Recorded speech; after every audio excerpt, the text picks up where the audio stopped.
जय Shri Radhe class 10th। आप सब बढ़िया होंगे, यही आशा है मेरी। स्वस्थ रहिए और एब्श्योर एक विश्वास के साथ पढ़ते रहिए। आज हम आपका न्यू चैप्टर स्टार्ट करेंगे, इलेक्ट्रिसिटी। बड़ा गजब का चैप्टर, अच्छा चैप्टर है बहुत। क्लास 10th फिजिक्स का पहला चैप्टर है ये।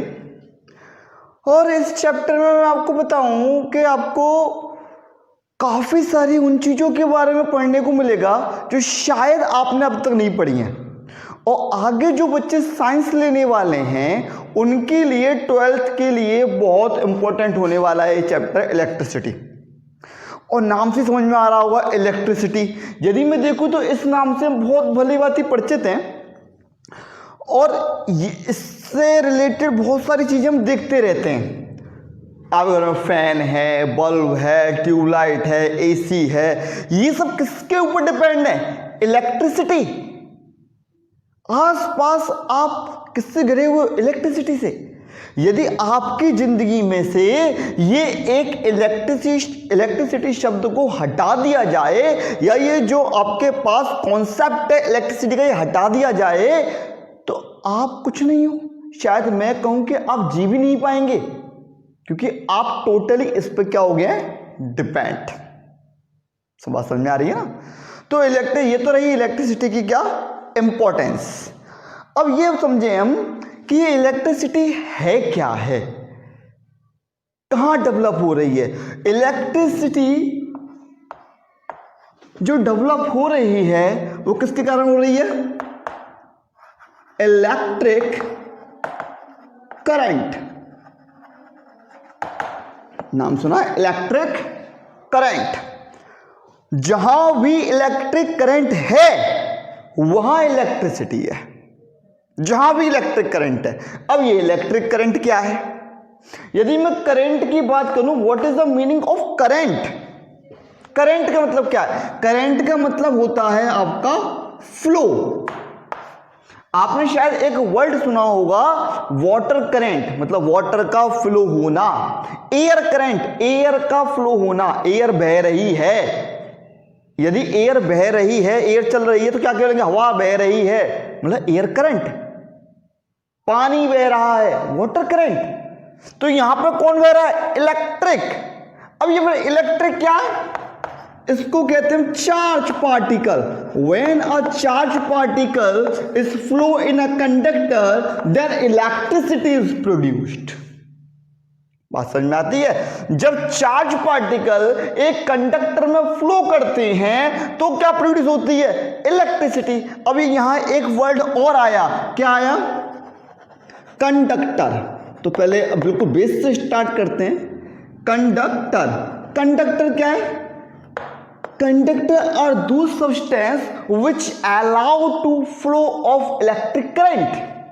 कंडक्टर हमारा वो सब्सटेंस है जो क्या करता है? अलाउ करता है। किसको अलाउ करता है? फ्लो ऑफ करंट, करंट को बहने के लिए अलाउ करता है। जिसमें ज्यादातर कौन होते हैं? हमारे मेटल्स होते हैं। Metal is a good conductor of electricity and heat. जिसमें ये बेस्ट कंडक्टर कौन है? हमारा सिल्वर है। आपके वायर्स में जो यूज होता है वो कॉपर और एल्यूमिनियम यूज होता है, सिल्वर क्यों नहीं होता? Because silver is very costly. Conductor हो गया। एक शब्द और होता है, इसको हम बोलते हैं क्या? इंसुलेटर।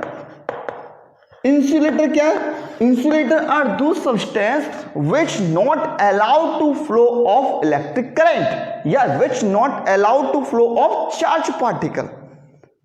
मतलब जहां हमारा चार्ज फ्लो कर सकता है इजीली, वो कंडक्टर। जहां नहीं कर सकता इजीली, इंसुलेटर। मैं इजीली शब्द पे इतना जोर क्यों दे रहा हूं? क्योंकि मैं यदि चाहूं तो चार्ज को फ्लो करा सकता हूं। इस चीज को हम आगे 12th क्लास में पढ़ेंगे जब हम इस चैप्टर की डीप में जाएंगे। कंडक्टर इंसुलेटर मतलब समझ में आया। एक चीज और होती है, इसे हम सुपर कंडक्टर बोलते हैं। एक चीज और होती है, इसे हम सेमी कंडक्टर बोलते हैं। सेमी कंडक्टर मतलब जो टेम्परेचर की कंडीशन के ऊपर डिपेंड करता है। यदि टेम्परेचर ज्यादा है तो वो कंडक्टर की तरह बिहेव करेगा, टेम्परेचर कम है तो इंसुलेटर की तरह बिहेव करेगा। एक और होता है सुपर कंडक्टर, मतलब कंडक्टर से ही बहुत भयंकर वाला कंडक्टर, मतलब हल्का सा भी उसे टेम्परेचर तो हल्का सा भी उसमें फ्लो होगा तो बहुत इजीली चार्ज हमारा फ्लो हो सकता है। तो ये बात समझनी है हमें, when a charge particle flow in a conductor then electricity is produced. तो ये समझ में आ गया आपको इलेक्ट्रिसिटी क्या है, ये समझ में आ गया आपको इलेक्ट्रिक करंट क्या है। अब समझने वाली बात क्या है, ये चार्ज क्या है, what is the meaning of charge, क्या है चार्ज। अच्छा आपको मैं जनरल आप मैं तो थप्पड़ मार दूं खींच के, एक इस गाल पर थप्पड़ दूं, एक इस गाल पर थप्पड़ दूं, आप क्या हो जाओगे भाई, चार्ज हो जाओगे। कुछ समझ में आई मेरी बात, समझ पा रहे हो। यदि आपको मैं स्लैप करूंगा आपके गाल पर तो आप चार्ज होंगे नहीं होंगे, हो जाएंगे ना, फटाफट काम कर देंगे। तो मैंने क्या किया, मैं रियलिटी बताऊं, वही चार्ज है।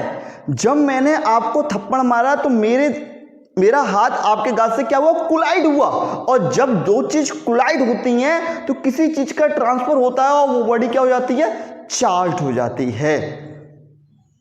बात समझने की कोशिश करना, आपने छोटी क्लास में पढ़ा होगा हम किसी बॉडी को चार्ज कर सकते हैं। तो चार्ज कैसे कर सकते हैं, मैं आपको छोटा सा एग्जांपल, चार्ज हम चार्ज कैसे, आपने छोटी क्लास में क्या पढ़ा कि एक स्केल लीजिए, बालों से रब कीजिए तो स्केल क्या हो जाएगा, चार्ज हो जाएगा। उससे लाइटर चीज़ों को कैचअप कर सकते हैं। जैसे कि मैं आपको बताऊँ, ये कोई चीज़ है, मैं इसको रब करके देखते हैं चार्ज होती है नहीं होती, ठीक है, पता लग जाएगा ये क्वालिटी कैसी है। तो मैं इससे थोड़ा सा रब करता हूँ यहाँ से, ये रब होने से हो क्या रहा है, रब होने से हो रहा है कि इसके पास एटम हैं, पार्टिकल्स हैं, इन एटम्स के पास हमारे क्या होते हैं, आपने 9th क्लास में पढ़ा है, इलेक्ट्रॉन्स और प्रोटॉन्स होते हैं। इलेक्ट्रॉन हमारे आउटर मोस्ट शेल में होते हैं, जिससे वो इजीली क्या हो जाते हैं, ट्रांसफर हो जाते हैं। प्रोटॉन भी ट्रांसफर हो सकते हैं, लेकिन प्रोटॉन हमारे कहाँ होते हैं, आपने पढ़ा होगा न्यूक्लियस के पास होते हैं। तो उनके न्यूक्लियस के जब पास होते हैं तो उनके पास अट्रैक्शन फोर्स एनर्जी ज़्यादा होती है, इसलिए वो ट्रांसफर नहीं हो पाते, इजीली हमारे इलेक्ट्रॉन ट्रांसफर होते हैं। यदि मैं आपसे जनरली कहूँ, आपसे कोई पूछे कि ट्रांसफर कौन सा चार्ज होता है, तो आप इलेक्ट्रॉन ही बोलिएगा। जनरली हमारे इलेक्ट्रॉन ट्रांसफर होने के लिए दिखाई देते हैं, जो इलेक्ट्रॉन ही देखते हैं, वो देखते हैं ये चार्ज हो गया होगा तो कैचअप करके देखते हैं इसे पार्टिकल को। तो ये देखिए, ये कुछ पार्टिकल्स यहाँ पे इससे चिपक गया है, ठीक है, और ये कब तक चिपका रहेगा, जब तक ये चार्ज है, ठीक है। यदि मैं इसको हटाऊं, थोड़ा सा हटा दूंगा यूं करके, तो ये पार्टिकल गिर गया, तो ये अब चार्ज नहीं है। अब मैं दोबारा पार्टिकल को छू तो अब कोई पार्टिकल से नहीं चिपक रहा, अनचार्ज हो गया, क्योंकि इलेक्ट्रॉन का ट्रांसफर हो गया। ये वाला एग्जांपल जो आपने छोटी क्लास में पढ़ा हुआ है, स्केल रब करने वाला, तो इससे क्या हुआ, मूवमेंट ऑफ पार्टिकल। किसका मूवमेंट हुआ, अभी मैंने बताया, इलेक्ट्रॉन्स का। इलेक्ट्रॉन्स को नेगेटिव कहते हैं, प्रोटॉन को पॉजिटिव कहते हैं। तो मेरा एक छोटा सा क्वेश्चन है, ये चार्ज होते हैं, ये नेगेटिव पॉजिटिव ही क्यों होते हैं? इसको हमने alpha beta A B C D क्यों कुछ नहीं कहा, नेगेटिव और पॉजिटिव ही क्यों कहा? अभी आपने क्या देखा, ये बॉडी चार्ज हुई थी, इससे वो पार्टिकल, कांच का पार्टिकल चिपक गया था, मैंने इसको अपने हाथ से रब किया, हट गया, क्या हो गई, ये अनचार्ज्ड। तो ये जब एक्सपेरिमेंट हो रहा था, एक साइंटिस्ट थे बेंजामिन फ्रैंकलिन, जब वो एक्सपेरिमेंट कर रहे थे, एक्सपेरिमेंट करते टाइम उन्होंने क्या किया, ऐसे एक प्लास्टिक को रब किया, ठीक है, और एक और प्लास्टिक को रब किया। जब दोनों प्लास्टिक को पास लेके आए, उन्होंने देखा कि ये रिपेल कर रहे हैं। बहुत ध्यान से समझना मेरी बात को, क्या कर रहे हैं, रिपेल कर रहे हैं। उन्होंने कहा कि दोनों प्लास्टिक पे क्या हुआ होगा, सेम चार्ज होगा, इसलिए रिपेल कर रहे हैं। तो यहां से पहली लाइन आई कि same charge repel each other, same charge repel करते हैं। अब उन्होंने क्या किया था, एक ग्लास का पार्टिकल और लिया, मान लीजिए मैं ग्लास का कोई पार्टिकल ले लेता हूं, ये ग्लास का पार्टिकल भी उन्होंने रब किया और प्लास्टिक का पार्टिकल का, दोनों को जब पास लेके आए तो रब करने से चार्ज होता है, ये तो बात क्लियर है। जब वो पास लेके आए तो इन दोनों के बीच में अट्रैक्शन हुआ, तो उन्होंने कहा हो सकता है कि इस पे कोई दूसरा चार्ज है और इस पे कोई दूसरा चार्ज है, इसलिए दोनों एक दूसरे को क्या कर रहे हैं, अट्रैक्ट कर रहे हैं। तो यहां से दूसरी चीज निकल के आ गई, क्या, same charges repel each other और different charges attract each other. पर उन्हें एक चीज नोटिस करी, जब ये अट्रैक्ट कर रहे थे, अट्रैक्शन के बाद जब ये चिपक गए तो इन दोनों के बीच का जो चार्ज था वो खत्म हो गया। समझने वाली बात है थोड़ा। इन दोनों के बीच का जो चार्ज था वो खत्म हो गया, मतलब जीरो। तो उन्होंने माइंड में चीज, ऐसी क्या चीज है जो ऐड होने पर जीरो होती है। तो मेरी बात ध्यान सुनना, मान लीजिए एक पर चार्ज था -3, एक पर चार्ज था +3, इन दोनों को ऐड करूंगा तो क्या आएगा, जीरो। तो केवल प्लस और माइनस ही दो ऐसे साइन थे जिनको ऐड करने पर क्या होता है, जीरो आता है। दैट्स वाई एक को कहा गया नेगेटिव चार्ज, एक को कहा गया positive charge. Positive charge proton के लिए, नेगेटिव चार्ज इलेक्ट्रॉन के लिए। क्लियर है इतनी बात। अब थोड़ी सी बात और करते हैं। ये जो हमारा इलेक्ट्रॉन है, इलेक्ट्रॉन मूव करता है, बैटरी, आपने देखा बैटरी होती है ना, बैटरी का ये साइन होता है, ये मैं इसके बारे में थोड़ा और डीपली आपको बाद में बताऊंगा, ठीक है। अभी तो ये समझिए, बड़ा वाला जो होता है इसे हम पॉजिटिव कहते हैं और छोटे वाले को हम क्या कहते हैं, नेगेटिव। इसके डीप में अभी जाएंगे। तो जो इलेक्ट्रॉन होता है ना, वो नेगेटिव से पॉजिटिव की तरह मूव करता है, ये इलेक्ट्रॉन मूव करता है, ठीक है। जनरली कौन मूव करता है, मैंने आपको बताया इलेक्ट्रॉन ही मूव करता है। ऐसी बात नहीं है प्रोटॉन मूव नहीं कर सकता, करा सकते, लेकिन जनरली इलेक्ट्रॉन करता है, जिसकी वजह से मुझे करंट देखने को मिलता है।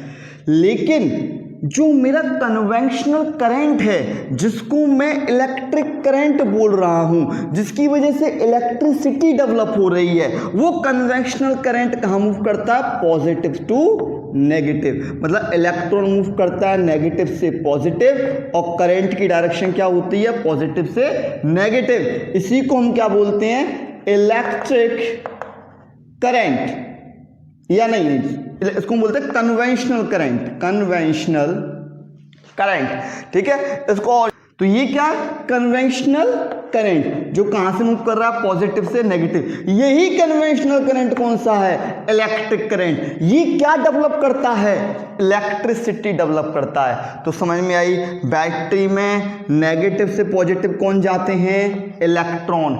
इसकी वजह से क्या डेवलप होती है, इलेक्ट्रिक करंट, जो कहां होती है, पॉजिटिव से नेगेटिव, जिसको हमने क्या बोला, कन्वेंशनल करंट। क्लियर है। तो करंट की डायरेक्शन कहां होती है, पॉजिटिव से नेगेटिव। अच्छा, इसको मेजर करने के लिए एक डिवाइस और होती है। करंट को मेजर करने के लिए, मतलब फ्लो ऑफ चार्ज को मेजर करने के लिए एक डिवाइस होती है जिसे बोलते हैं एमीटर।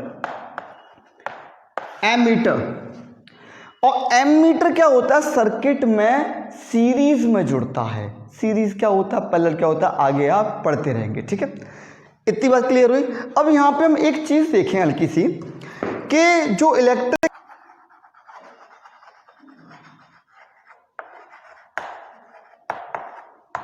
इतनी चीज के बाद साइंटिस्टों ने रिसर्च करी कि दो चार्ज के बीच में एक क्या डेवलप हो रही है, फोर्स डेवलप हो रही है। हमने एक चार्ज माना, जिसको चार्ज को डिनोट करते हैं हम किससे, क्यू से। और जो साइंटिस्ट थे जिन्होंने इसको बारे में बताया था वो थे हमारे कूलाम्स। इसलिए चार्ज की जो एसआई यूनिट होती है वो क्या होती है, कूलाम्स। तो कूलाम्स ने कहा कोई एक चार्ज है Q1, कोई एक चार्ज है हमारा Q2, और दोनों चार्ज के बीच में डिस्टेंस जो है वो R है। तो जो फोर्स होती है हमारी, ध्यान दीजिएगा, जो फोर्स होती है वो डायरेक्टली प्रोपोर्शनल होगी multiplication of these two charges, और इनवर्सली प्रोपोर्शनल होगी square of distance between them.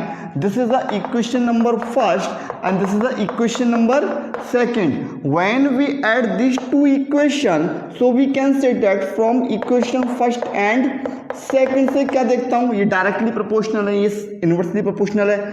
तो मेरा F proportional to Q1 Q2 upon R square आता है। इस प्रोपोर्शनलिटी को हटाते हैं तो यहां पर एक कांस्टेंट आता है कि Q1 Q2 upon R square. देखो इस तरह की चीज आपने ग्रेविटेशन में और पढ़ी होगी, F is equal to G M1 M2 upon R square पढ़ी हुई है। ये फोर्स क्या है, this is a force between this two charges. इस लॉ को क्या कहा गया, कूलाम्स लॉ। आगे आप पढ़ेंगे कूलाम्स लॉ के बारे में 12th में। K इज इक्वल टू होता है 1/4 पाई एप्सिलॉन नॉट। वहां पे जो एप्सिलॉन नॉट होता है वो हमारी परमिटिविटी होती है। वो आगे की बात है। तो अभी तो ये कूलाम्स ने क्या दे दिया, लॉ दे दिया कि दो चार्ज के बीच में लगने वाला लॉ है। अब एक समझने वाली बात, when these two charges are stationary, यदि ये दोनों चार्जेस स्टेशनरी हैं तो इनके बीच में जो फोर्स लगेगी उस फोर्स को कहा गया इलेक्ट्रोस्टैटिक फोर्स।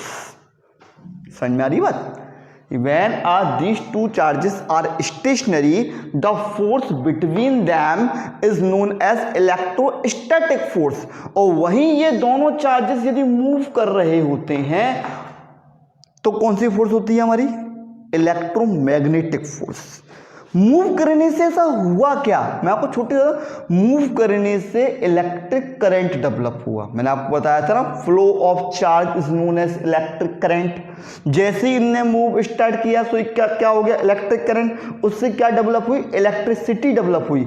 और इलेक्ट्रिसिटी जब डेवलप होती है तो वहां पे एक चीज और डेवलप होती है, मैग्नेटिक फील्ड। तो that's why at that time the force between these two charges are known as electromagnetic force. समझ में आ रही है बात? चैप्टर में आया आपके लिए, चीजें नहीं है पर है बहुत इजी। तो ये वाली बात तो यहां पे समझ में आ गई कि ये फोर्स होती है, ठीक है। जैसे कूलाम्स लॉ बोलते हैं या कूलम्बियन फोर्स बोलते हैं। जब ये दोनों चार्ज स्टेशनरी होते हैं तो इलेक्ट्रोस्टैटिक फोर्स होती है, वहीं दोनों चार्ज मूव कर रहे होते हैं तो हमारी इलेक्ट्रोमैग्नेटिक फोर्स होती है। क्योंकि मूव करने से क्या डेवलप हुआ, इलेक्ट्रिक करंट, जो कि क्या डेवलप करता है, इलेक्ट्रिसिटी।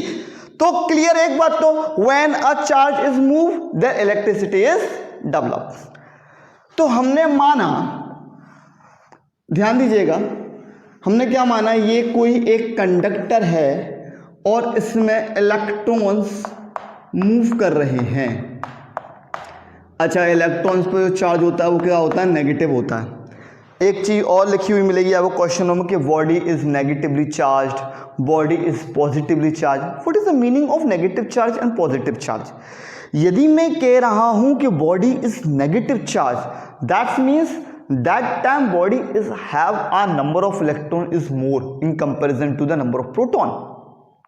और यदि पॉजिटिव चार्ज है तो पॉजिटिव चार्ज का मतलब ये नहीं नंबर ऑफ प्रोटॉन ज्यादा है, in comparison to number of proton number of electron is less. कम ज्यादा कौन होंगे, जो चीज मूव करेगी। मूव कौन कर रहा है, इलेक्ट्रॉन। इलेक्ट्रॉन ज्यादा मूव कर गए, ज्यादा आ गए तो negative charge. Electron proton comparison कम हो गए तो पॉजिटिव चार्ज। नहीं आती बात समझ में? आती है। इलेक्ट्रॉन ज्यादा कम से ही बात बनेगी। तो इलेक्ट्रॉन यहां पे मूव कर रहे हैं, मान लीजिए इस डायरेक्शन में मूव करते हैं, ठीक है। तो मैंने ये कहा कोई चार्ज पार्टिकल मूव कर रहा है इस डायरेक्शन में, तो ये चार्ज है ये कितना होगा? यदि एक इलेक्ट्रॉन मूव कर रहा है तो ये चार्ज किसके बराबर होने वाला है, एक इलेक्ट्रॉन के बराबर। और यदि दो इलेक्ट्रॉन मूव कर रहे हैं तो दो इलेक्ट्रॉन के बराबर। यदि तीन इलेक्ट्रॉन मूव कर रहे हैं तो तीन इलेक्ट्रॉन के बराबर। और मैं कहूं डेट डेट डेट डेट इसमें इलेक्ट्रॉन मूव कर रहे हैं एन, तो ये किसके बराबर होगा, एन के बराबर। दूसरी बात मैंने आपको एक चीज होता है, जरूरी नहीं है इलेक्ट्रॉन मूव करे, प्रोटॉन भी मूव कर सकते हैं। तो इलेक्ट्रॉन के लिए आता है माइनस और प्रोटॉन भी मूव कर सकते हैं तो उसके लिए प्लस। तो एक फॉर्मूला बनता है Q is equal to plus minus N. लेकिन जनरली कौन मूव करते हैं, इलेक्ट्रॉन। प्लस माइनस समझ में आई क्यों आया, प्लस पॉजिटिव पार्टिकल भी मूव कर सकता है, नेगेटिव इलेक्ट्रॉन के लिए नेगेटिव नेगेटिव पार्टिकल। जनरली कौन मूव करते हैं, इलेक्ट्रॉन। तो एक फॉर्मूला आ गया Q is equal to N. तो चार्ज कितना होता है, एन के बराबर। इसकी ऐसा यूनिट क्या होती है बताया था मैंने, कूलाम्स, क्योंकि कूलाम्स ने इसे दिया था, उनके रेस्पेक्टिव के लिए इसकी ऐसा यूनिट कूलाम्स दी गई। इतनी बात क्लियर है। Q is equal to N एक फॉर्मूला आ गया जिससे ये पता लगता है चार्ज कितना है, नंबर ऑफ इलेक्ट्रॉन्स के बराबर। n क्या है यहाँ पर, नंबर ऑफ इलेक्ट्रॉन, 1 2 3 डेड कितना भी हो सकता है। वहीं ये कहा जाए कि इस चार्ज को यहां तक फ्लो होने में कोई टाइम लग रहा है t। चार्ज को फ्लो होने में कितना टाइम लग रहा है, t टाइम लग रहा है, ठीक है। चार्ज को हम की ऐसा यूनिट क्या है, ऐसा यूनिट इसकी कूलाम है जिसको c से डिनोट करते हैं। टाइम की ऐसा यूनिट क्या है, सेकंड। तो हम ये कहें, क्या कहें कि 1 कूलाम चार्ज, बहुत ध्यान देना, कोई q कूलाम मूव करता है t सेकंड में, तो यहां पर हम करंट, हम ये कहें कि t सेकंड में हमारा q कूलाम चार्ज मूव करता है। ये कूलाम ऐसा यूनिट है, ठीक है। t सेकंड में कितना मूव करता है? q coulomb charge. तो मैं आपसे पूछूं 1 सेकंड में क्या मूव करेगा? 1 सेकंड में मूव करेगा, t का डिवाइड हो जाएगा, जो छोटी वाली बात है। तो क्या आ जाएगा? q upon t। q क्या है? कूलाम। ये क्या है? सेकंड। यूनिट क्या बनेगी? कूलाम पर सेकंड। कूलाम पर सेकंड। ये 1 सेकंड में मूव करने वाला चार्ज ही क्या कहलाता है? Current, electric current. जिससे किससे नोट किया गया? I से। तो फॉर्मूला बन गया I is equal to Q upon T। समझ में आई बात? हमने माना T सेकंड में Q चार्ज मूव करता है। T क्या है? सेकंड। तो 1 सेकंड में कितना मूव करेगा? Q upon T। The number of charge flow in a 1 second is known as electric current. इसकी ऐसा यूनिट होनी चाहिए कूलाम पर सेकंड। बट एम्पियर एक साइंटिस्ट थे जिनके रेस्पेक्ट में इसकी ऐसा यूनिट क्या दी गई? एम्पियर, जिससे किसको नोट किया गया? ए से। यहां पे समझिए थोड़ा सा, ऐसा unit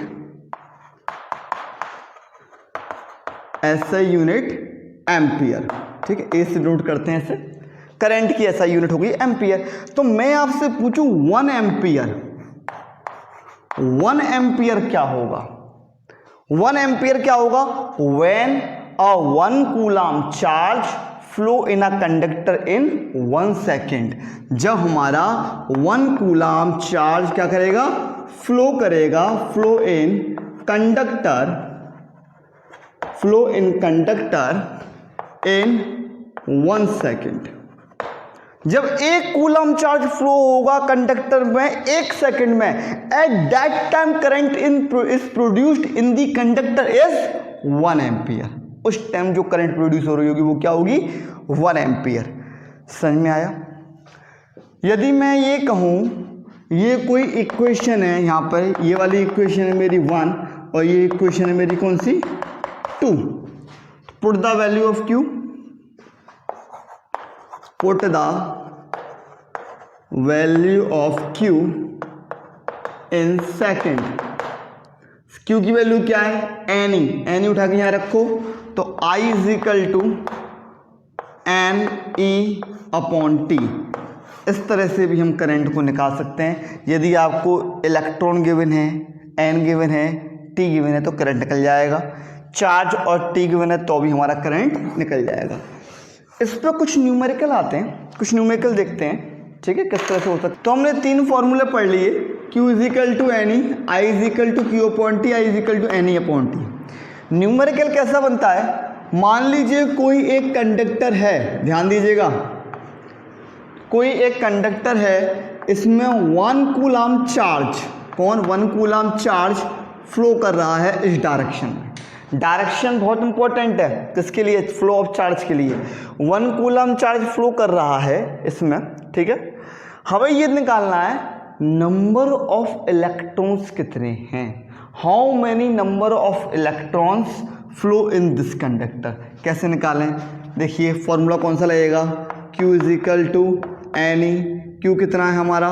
1 coulomb. Number of electron निकालने हैं। E की वैल्यू क्या होती है? E की वैल्यू फिक्स होती है और ये होती है आगे 1.6 into 10 to power minus 19। 1.6 into 10 to power minus 19।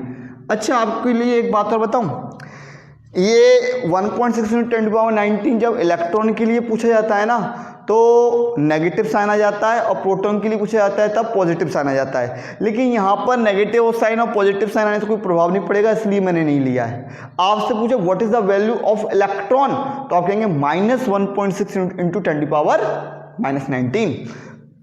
तो यहाँ से n इज इक्वल टू कितना आ जाएगा? 1 upon 1.6 into 10 to power minus 19। इसको हम सॉल्व कर लेंगे, ठीक है। सॉल्व करते क्या? 18। ये मेरे क्या आ गए? Number of electron. इसी तरह से एक क्वेश्चन और देखिए। मान लीजिए कोई एक कंडक्टर है ठीक है। इस कंडक्टर में मेरा 4 कूलाम चार्ज फ्लो होता है, चार्ज फ्लो होता है इस डायरेक्शन में, ठीक है। इसको फ्लो होने में मेरा टाइम लगता है t = 10 मिनट्स। तो बताइए करंट कितनी प्रोड्यूस होगी। करंट का फॉर्मूला क्या होता है, I = Q/T। चार्ज कितना है मेरा 4 कूलाम, करंट कितनी है 10 मिनट। किस में कन्वर्ट करेंगे, सेकंड में। 10 मिनट को सेकंड में कन्वर्ट कर लिए 60 का मल्टीप्लाई होगा तो कितना हो जाएगा 60 सेकंड, नहीं 600 सेकंड, ठीक है। इसे काटा पीटी कर लीजिए, जो भी आएगा आपका वो क्या हो जाएगा एम्पियर, उतना आंसर आपका निकल जाएगा। इस तरह से हम छोटे छोटे न्यूमेरिकल्स हैं जिनको इजीली सॉल्व कर सकते हैं। मैंने न्यूमेरिकल्स की फिर से वही लाइट चैप्टर में बनाई थी शीट, यहाँ भी आपके लिए प्रैक्टिस शीट बना रखी है। उस प्रैक्टिस शीट के एक एक क्वेश्चन आप सॉल्व कीजिएगा, साथ में एनसीईआरटी के आप एग्जाम्पल्स और क्वेश्चन करते रहिए। इसके साथ साथ चैनल को सब्सक्राइब कीजिए, लाइक कीजिए और हमारे साथ पढ़ते रहिए। आगे हम स्टार्ट करेंगे पोटेंशियल डिफरेंस एंड पोटेंशियल।